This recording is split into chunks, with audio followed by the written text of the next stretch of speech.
All right, well, thank you everyone for joining us this afternoon for our session on solving the math skills crisis. My name is Tony Wan. I am the head of investor content at Reach Capital. And I look forward to this discussion today because I looked on the agenda and it looks like this is the only session about math, about solving the math crisis. And so that's what we're going to do in 40 minutes, or at least we'll talk about solving the math crisis. I know that's maybe a tall order. And I'd like to just briefly introduce my panelists before I kick off. Right next to me, we have Eric Westendorf. He's the CEO and co-founder of Coursello.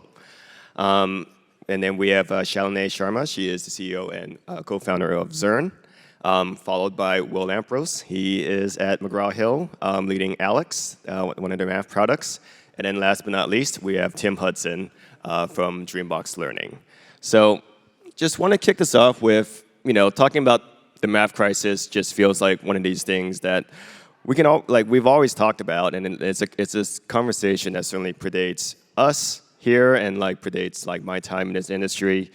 I think when we talk about the math crisis, over the years, we've had a lot of conversations about changes in the curriculum, changes in the pedagogy from things like the Math Wars to a Common Core to now the California Math Framework. And also in spite of the new technology developments that have happened over the past couple decades too, everything from games and videos and assessments. I think what it comes down to is that I think many people still feel very frustrated that, despite all of these conversations and ideas and technology and tools that we have, we still haven't quite yet really moved the needle when it comes to some of these proficiency measures as it relates to some of the national and international assessments. So, and we know that on top of all of this, over the past couple of years, due to the pandemic, a lot of the achievement gaps that were already existent before have really widened, right, between students and households of different means and of different backgrounds. So, I feel like when we are on this panel, panels like this, we're never really short on bold ideas and and new tools. But I think my first question, opening question to all the panelists is, as it relates to the math crisis, what's one area that we really know what we should be doing, but for whatever reason we haven't had the wherewithal to put some of these ideas into practice and realize them. And so I'd like to start off with Eric. Hey everyone. I think two things come to mind in terms of the underwhelming delivery against improvement on math. One is a demographic problem, and one has to do with technology. And one is sort of more, I think, troubling news, and one is more promising news. I think the demographic challenge is that the teaching profession, and this isn't just true in math, but it's true across many subject areas, but I think particularly acute in math, has been unsustainable for a long time. And I think the pandemic has just further blown the cover off that. And we're seeing fewer people going into teaching and math instruction particularly, and we're seeing more teachers leave teaching. And so it's one thing to know what a great math classroom ought to look like. It's another thing to have the pool of teachers who could lead those shrinking and also not evenly distributed across 13,000 school districts. And so I think one of the things we run into is not a lack of bold ideas. It's a demographic problem around how do we staff to ensure that classrooms are equipped with folks who are ready to facilitate great math instruction. On the technology side, one thing that's been happening is that even though internet and computers have been around for a long time, you actually couldn't rely on them in a classroom consistently, sort of at scale. And as a result, a lot of the tools had to be extras. They couldn't yet be the sort of core product at the center. I think that's actually changed. It has been changing dramatically and was even accelerated because of the pandemic, where now you can start to have coherent, products that are digital that actually help with high quality math instruction in a way that you really couldn't do 5, 10 years ago. So that's on the promising side. So those are, I think, 2 trends that speak to this. Awesome. Just going down the line, Shalinee. Yeah. So I think I would step sort of even one level higher to explain why, you can go back to the math wars, or you can start with Sputnik. I mean, you can start wherever you want to start the dialogue in terms of our hopes and dreams for math achievement are not being met. Maybe our ambition keeps increasing, and whatever kind of the history you want to tell. But I think it actually just comes to one core problem, which is that we've built a system where we sort kids rather than teach kids. And so the way that it works is, if you go off track at any point in the math journey, that could be in 3rd grade, that could be in 7th grade, that could be in high school, that could be in college, you fall off track, and there is no path back. There are no stairways, there's no steps, there are no structures to go back up. And that's true actually for all kids in this country. And if your family is experiencing poverty, that is more likely to be true, and how far you fall off track is even deeper. And so if we want a country where we dramatically move math achievement, and if you look at countries that have accomplished that, what they have is they have systems to catch kids up while moving them forward. Because we know that kids are gonna fall off track. Why? Because learning is unexpected, it's spectacular, it happens in fits and starts. The human brain is hard to fathom. How a child grows is like how a garden grows. And so we can't, we're not computers. We can't just put kids on an assembly line and think at the end it's gonna work. And so all the systems, definitely education technology, need to be oriented around knowing that that's the landscape we're working in. Kids are going to struggle. And if they struggle in 4th grade, that doesn't mean they can never be an engineer, but that's what it means today. And so if they struggle in 4th grade, can we catch them up and move them forward so they can do 5th grade math? Not so we assess them and they do 4th grade skills for the next 4 years, and then in 8th grade they fail the NAEP. Not that version of math. And so that's what's missing. Will? Yeah, so I couldn't agree more that we need to give the students an opportunity, even if they're pretty far behind or pretty far ahead. And I think I've been driving Alex forward for about 23 years now, believe it or not. And what I've seen a lot of data. We've had maybe 30 million students using Alex. We've helped a lot of students with artificially intelligent technology, which we're always improving dramatically. And the overall theory has been and continues to be that what the students need is a one-on-one experience. That the kind of, I teach to the 60th percentile in my classroom simply does not work. It does not work in math, and it certainly doesn't work to help the kids catch up who got left behind. And we also have lots of math-phobic kids. We have kids with problems with social and emotional learning. The kids are all over the map, not only on their knowledge, their skills, their ego strength, everything.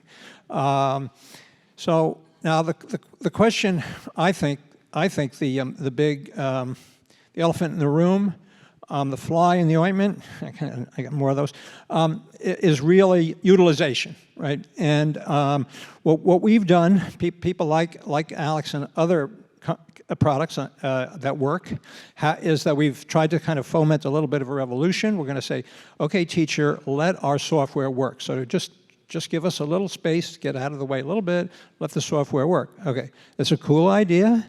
A lot of us technology entrepreneurs, we love that kind of stuff, and it works sometimes. We do have schools that use these products effectively.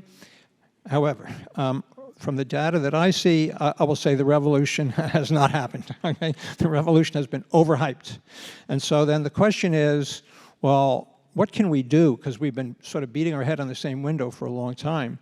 And as I see it, it's about looking at the teacher in the classroom exactly as the situation is, with all of the myriads of obligations that the teachers have, from preparing the students to the standardized tests, to working with the basal materials, to satisfying various curriculum coordinators' rules, and there are usually at least 4, 5, 6 of those things, not including anything to do with us. So then the question becomes, we're kind of the fifth wheel. We're the thing that there's no time for. So what I would say is that the real bold idea is to figure out how to develop our software or redevelop it in such a way that it is really easy for teachers to use and to integrate into everything else that they have to do. Oh, that's all good stuff from my fellow panelists. I think, building off a little something what Shalinee said, I think the biggest challenge to solving the math skills crisis is we're attacking the wrong problem globally. Namely, I don't believe all of us in here could even answer the question, what is math? When you've probably taken 13 years at least of mathematics. And so, to Shalinee's point, when in 4th grade we're making decisions on tests, are those things really testing the right thing? Do we understand that math is about thinking, not just getting answers? I mean, most students think math is a place where I go to get answers to questions I've never asked. Math's not a place where I go to have thought. Raise your hand if when you were in K-12 math, you were like, I can't wait to go to math today. I hope something will occur to me. I hope I'll have a realization. I hope I'll think of a good question. Anybody think math is a place where you go to ask questions? No. So we focus way too much on math as answer getting instead of math as, my definition of math comes from Dr. Eugenia Chang. She's written a book called The Art of Logic in an Illogical World. Anybody familiar? She defines math as the logical study of how logical things work. That's why we compare triangles, because they're logical, they're simple, they're not complicated like different forms of government. Until we have reset and recalibrated that mathematics is a beautiful, joyful place where we go to think, to reason logically about mathematical objects, we're going to be finding ourselves here another 20 years from now, because that leads us to oversimplifying the pedagogy. Oh, you just got to, look, dividing fractions, look, your calculator can do it, but you're a human. We still teach dividing fractions. Yours is not to reason why, just invert and multiply. So by having the wrong target, we also employ bad pedagogy to achieve these, I believe, dubious goals. I mean, speaking from personal experience, I mean, I would say that I was somebody who memorized my way through math all the way up into calculus and then just hit a wall because I had like no really conceptual grasp or understanding of what any of this was about. So I would say, I mean, just speaking personally, that's like a warning sign that like some of these traditional measures of proficiency may not actually reflect, I think, the full, meaning like of math, which, as I'm understanding it is, math, just like any other subject that you learn, is in the context of like problem solving and like figuring things out.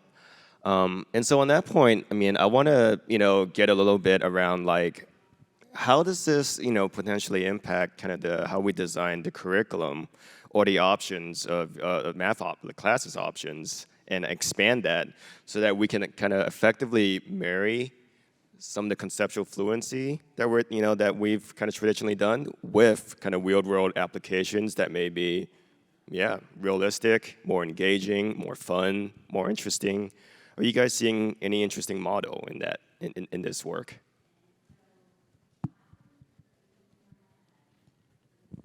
Stumper. No, I could start. We can go back. Whatever.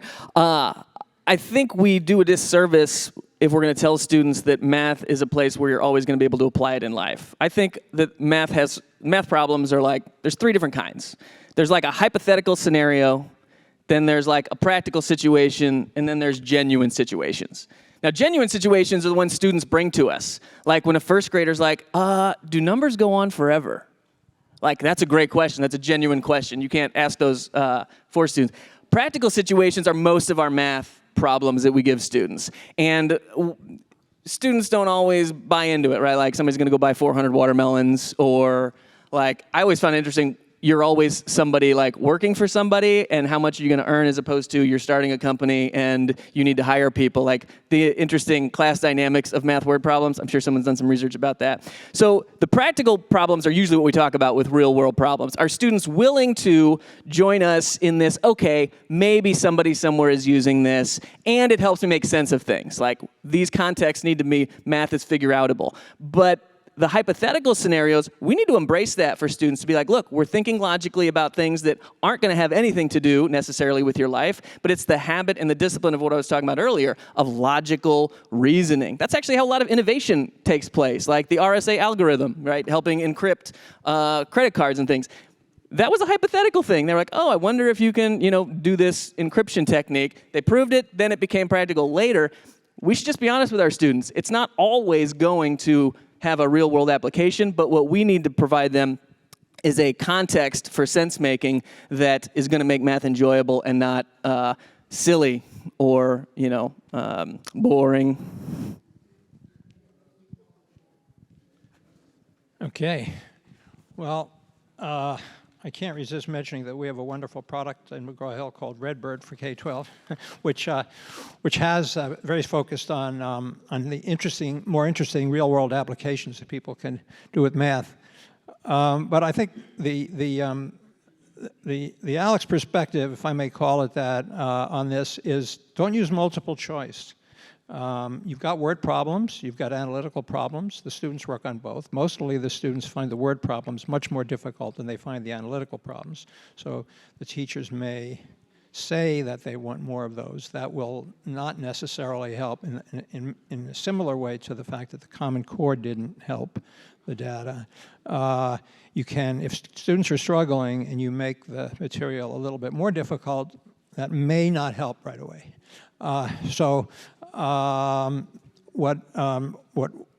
However, an awful lot of the software, including the math software, is based upon multiple choice, and multiple choice is not a good way to learn anything. So if the students actually have to construct the answer using real-world input tools, similar to what they would have to do if they were on pencil and paper without multiple choice. This is how I learn This is how I learn math, even how my kids learn math. So I'm slightly horrified when I see the entire education world move over to multiple choice, and then the kids, when they see an actual problem that has to be solved, they can't solve it. So that's one of the things we do with technology, with clever technology, is eliminate multiple choice. Another part that I want to get your thoughts on, maybe Shalinee and Eric, is the confidence. The whole like I'm not a math person kind of hole that sometimes kids may kind of dig themselves into when they have a half a year or a year of like struggle and they're just falling behind. What are you seeing in terms of ways to help remedy that? And it's like a mindset. How do we get kids in that mindset where they can be they can achieve in math and that the struggle is productive and worthwhile? Yeah, I would love to talk about that. I think that there's many layers to this. So the first would be it actually connects to the idea of math as answer getting. So if I position a question, let's say I'm a math teacher and I start my first grade math class and I'm going to ask a really hard question. I'm in the back half of the year and I'm going to ask, what is 13 plus 18? So that's multi-digit addition with where I'm carrying or borrowing or whatever frame you want to use for that. And that's it. I just asked that question. And so most of the kids are stumped by that question, and two children are like, and the teacher kind of looks around, waits, while those other children's brains have actually turned off because of the fear reflex and embarrassment. So the prefrontal cortex, whatever little ones they have, are off. They cannot calculate.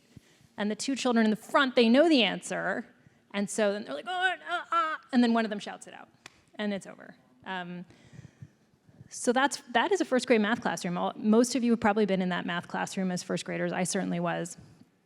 And it teaches children more than 13 plus 18. So it teaches them that math is about speed, Math is about answer getting. The first person who can calculate most quickly is the best mathematician. But I run a software company, and before that I did big data analytics. And when we were solving complex, and when we solve complex math problems, we do not shout out questions. We don't then have engineers who are like, oh, I know the answer. Like, that never happens in a meeting. It isn't how we actually do work. And so that in that teaching, we exclude about 80% of kids from math. And guess what? Only 20% of kids are proficient in the 8th grade NAEP. Guess which ones? Those exact same ones. And so I think it begins there. And then those children tend to be white, Asian, and male. And so what's that about? That is about something. It's about power and dynamics, culture. So there's so many layers, but I'd say that if we can make instead math be participatory, so let's come back to that first grade math class and say, and the teacher doesn't shout out the question, but let's say she writes on the board, or he writes on the board, 12 plus 18, 13 plus 18, and 14 plus 18.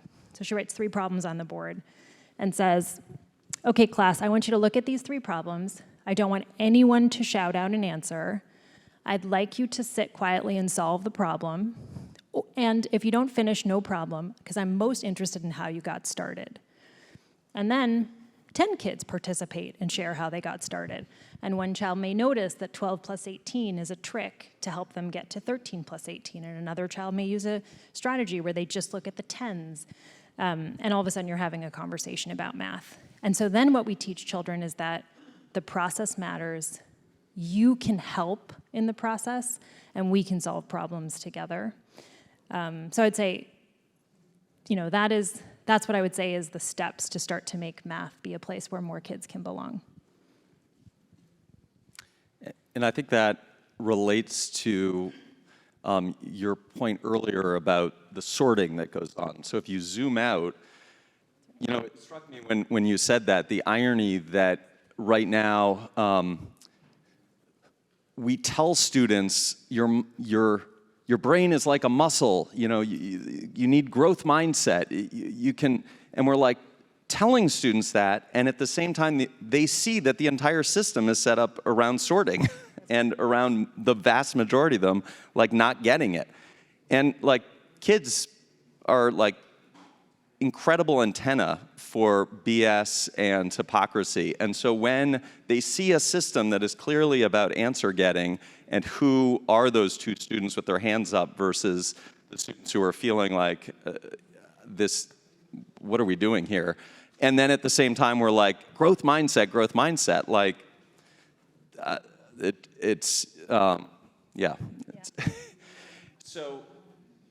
So this also, however, relates, like Shalinee, the story you just told of like how might you set up the problem so that it's not just about answer getting, also is dependent on whoever is leading that class having a certain level of confidence themselves, a relationship that they have with math, where math is not just about answer getting and algorithms. And I, having been a middle school math teacher, like remember seeing this in myself when I later became a principal, went into a classroom. It was about division of fractions, and I was very excited because when I had been a teacher in North Carolina, I taught that you flip the numerator denominator and you multiply, and this particular 6th grade math teacher said, what's actually going on when we divide a fraction? And I was like, I'm someone who feels very confident in math. I was one of those kids raising their hands, like memorizing, getting it the right answer. I have no idea. I have no idea. No one's even asked that question around me before. And I had to sort of look at my own relationship with math and what it was. This 6th grade teacher was doing that, but she was not the norm. We were, and so what does it look like for us at a high level to attract and retain teachers and ensure that students are having learning experience where whoever's facilitating that wants to ask that question because they find that really interesting and they have that relationship, as opposed to like, frankly, what I was doing some of the time, which was like, I'll teach you this cool trick that gets you the right answer. And Eric, based on your experience as a former teacher and having gone through the training, what would you say needs to change or be overhauled when it comes to training, the future generation of math teachers for a system where we don't sort kids based on, how they perform on some of these tests and give them more open options and confidence? What can we do on the teacher training side? Ooh, yeah. I mean, I guess zooming out that question even further, like what avenues are available to us? I think one is how do we improve training and professional development? Another avenue is how do we equip teachers with tools that make it more possible to regularly have the default be asking the open-ended question as opposed to the answer-getting question.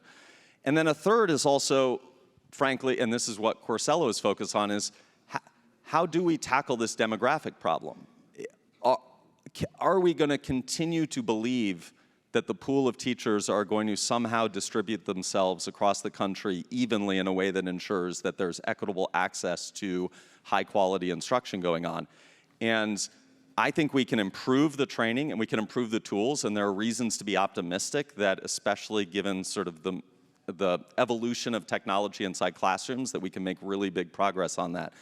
But I also think that we have to look at this demographic problem and ask ourselves, like, are we going to get there when we keep wishing that somehow this mapping of teachers is going to magically distribute evenly across 13,000 school districts? And how might we provide high-quality, interactive, discussion-based, problem-solving math classes via Zoom?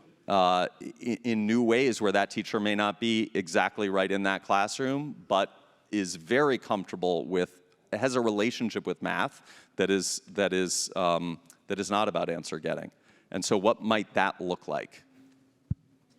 I think one of the things I saw in these past couple of years, given all this tremendous stress and burden that's been on teachers, everything that's been on their plate, ways to extend and support them in terms of capacity. Tutoring has emerged as one of the more popular kind of supplements to help augment or supplement teacher capacity. In the long run, is this do you I know some of you work in the tutoring space. Is this something that's sustainable? I'm going to pass this to Shalinee. I think there is a model where it works, but it probably is more of what you're doing with Relay, where it's not a content curriculum agnostic tutoring that bombards the student with yet another thing that they now have to make sense of, but it's actually like an extension of a high quality curriculum like Yeah. Zearn. So think about this, I would just, a lot of times when we're wondering what's going to work, it's think about what will work for you. Think about what will work for your own kids. Why would it be different for everyone else? So if, let's say, I have 5th grade twin boys. So and they're learning, they were just doing a unit on geometry. So it's interesting because I have twins. One was struggling and one wasn't. So let's say I put him on some app and he's playing a shooting game so he can learn how to multiply. Okay, what does that have anything to do with the fact that he doesn't understand geometry and this upcoming test? And then he's being tutored by, either on Zoom or a live tutor, and the live tutor is teaching him about order of operations, right? Parentheses, exponents, whatever. Okay, that's good information too, but there's nothing to do with what he's confused by. And so when we extend time, which we can do through tutoring, we can do through summer school, we can do with after-school help centers, we can use technology to actually extend time. If it isn't coherent for the child, you're actually wasting that child's time. You're wasting resources, you're wasting the teacher's time, and so coherence has to be everything. And so when we are tutoring, it's wonderful to be running tutoring programs, but we really need to be lining up to what's going on in math instruction. Affluent kids have tutors. What does the tutor come in for affluent kids and say? The parent says, this is the math test my kid failed. Make them pass the next one. And the tutor's like, all right, the job is clear. And they're connecting into what that child is learning. And so that's the only thing we should be scaling as we scale tutoring, which is coherence for the child. Well, I think we should at this point be overwhelmingly interested in equity and I don't think we can afford to have human tutors, except kind of very much aided by technology. And I think that makes sense, that we can use a combination. And we've kind of designed our software so that students can use it as a one-on-one tutor, but they can also use it with a human tutor kind of in between. I think other softwares do that as well. The number of really qualified teachers that want to teach math is not going to increase. And they're not going to decide that they all want to go and teach in the least desirable place to live next Tuesday. So I think if we want to be realistic, we have to acknowledge the fact that the world cannot afford one-on-one tutors that are humans, but the world can afford to scale that with one-on-one tutors that are based on software. In a similar way to what ASU and Coursera and those folks have tried to do, you can also put the math lectures, for whatever they may be worth to kids, onto Zoom. There is no particular reason why the math lecture needs to be conducted in the classroom. The other thing is, if you get deep into this, the K-5 space, there almost no people have math degrees. Almost none of the teachers have math degrees or have the slightest interest in math. So that's a problem right there. Then you get into the middle school, and a lot of those teachers need their math rehabilitated, apart from anything else. So what I would see as a future, as a plausible future, is the teachers knowing how to use multiple technologies, and us, meaning this community, making the technologies work better together and do more professional training that enables the teachers to know how to use them together. I want to, some of our conversation have been really broad and about, the big picture in the long run, but we know that, right now, like kind of hopefully turning around the corner from the pandemic, that there's a really urgent need to do something about these achievement gaps that have really been accelerated, by the past 2 years of very uneven remote learning. You look at stats from McKinsey or other market research, suggest that schools serving largely white students they're behind, but not as behind as students from other backgrounds and other socioeconomics. So, right now, in the short and immediate term, like, what do we need to prioritize in order to make sure that this math crisis, this achievement gaps that existed before the pandemic, like, don't get worse or permanently worse? I think this goes to the point about coherence. I think there's a trap right now, and I'm on the board of the school where I used to be principal, and I see it where there's this like real urgency around the gaps that exist, and this sense that we have to do something, and this temptation to just like throw spaghetti at the wall. Like, let's just buy more applications and just hope that one of them works. And it's like, no, we have learned this lesson from before the pandemic. If you suddenly sign up for all these different applications, the user experience for the student is completely incoherent. You're asking them to like keep logging into different like universes of learning, and those universes do not know each other, and you're in essence creating a higher cognitive load for the very students who need more support, which makes just no sense. And so we have to resist the temptation of like, let's just throw different solutions and spend the ESSER money and on more of these intervention programs, and instead say, no, now is the time for coherence. We have to ensure that students are having a coherent experience with math where they're not being bombarded with lots of different things, but getting to sit with problems and then getting the adequate support to ask questions and to struggle and to wrestle with it and to make progress.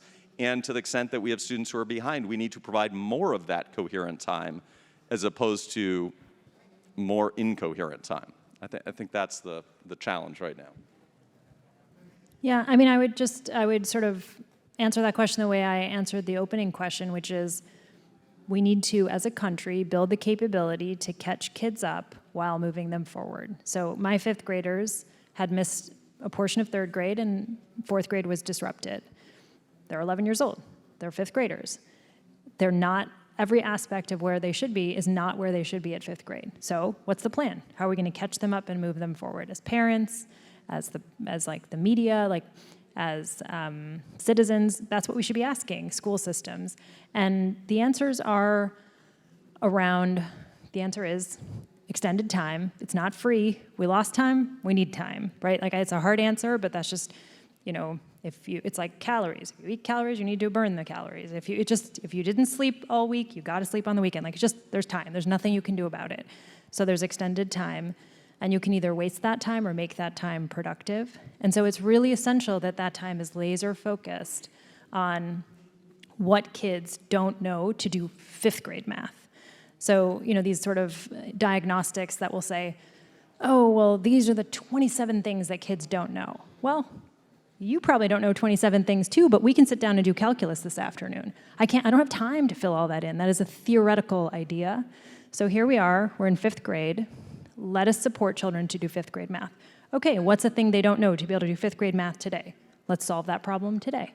And so we have to build systems around catching kids up while moving them forward. And that's what we're doing for affluent kids. That's what all of your kids are going to get. And so that's what all kids need. And so we need systems for all kids to get that. We are coming up on our allotted time, but before we wrap up, I want to ask a closing question, which is, one of the most popular refrains, of these past 2 years is, let's not go back to the way things were, right? I think that's a pretty common refrain in a lot of these conversations around, innovation and the future. So, if there were one thing, related to, what we talked about in the math crisis that, you hope that we certainly do not go back to when it comes to math instruction and the math crisis, like what would that one thing be for each of you? And maybe we'll start with Tim. Yeah, sounds good. I'd go back to what Eric said. We should not be throwing things at the wall to see what sticks. There are so many solutions out there, and if they don't have efficacy, then you shouldn't be throwing them anywhere except in the trash. That was tweetable. Was that tweet? Anyway, that's a key thing. And I got to say a second thing too. We should not be continue to focus on the answer getting. Let's focus on how students are thinking. Give students who are struggling and having difficulty more opportunities, as my fellow panelists said, to think like a mathematician, to have their thinking honored and their brilliance acknowledged. Well, maybe it's a theme. We don't need to buy more apps. We don't maybe even need to create more apps. We can improve the ones we have, but we have to make them easier to use. We have to increase the utilization. As I say, right now, maybe 15% of students in K-12 benefit tremendously from the software we've managed to create. And the other 85% don't benefit even if the software works. And it is, to some degree, it's on the school system to train the teachers, to make them literate, make them software literate, and to encourage them to move on a little bit, innovate, have a more innovative approach to teaching. But on the other hand, to some extent, it's really on us to make it much easier for the teacher to do that. I think the only thing I would add that I haven't already said would just be thinking about, which we didn't say explicitly, but people hinted at, which is that there were really still two pandemics. There was the pandemic that affluent children experienced, and there was the pandemic that children whose families are experiencing poverty experienced. And the amount of mislearning and disrupted learning for students whose families were experiencing poverty, I think few can understand that unless you yourself saw that and experienced that. And so when we think about how urgent the solutions need to be around mislearning, they're so urgent that we are going to, in 80 years, be sitting and saying, oh, we lost a generation. And right now, we can choose to not do that. So I would just add that. Take us home, Eric. Okay. I guess just to add to the coherence point, I think the other thing is that in a way, a lot of this goes out the window if we're talking about long-term subs. And and actually that is part of the problem, right? The teacher shortage crisis is only going in one direction, sadly, and it's only going in the direction of worse. And so we can come up with ideas that start with the assumption that there's a teacher who has been appropriately, maybe not as well trained as we would like, but often what we're looking at, and unfortunately in more rural communities or impoverished urban communities, is long-term subs who are basically just babysitting because there isn't a teacher there to teach math.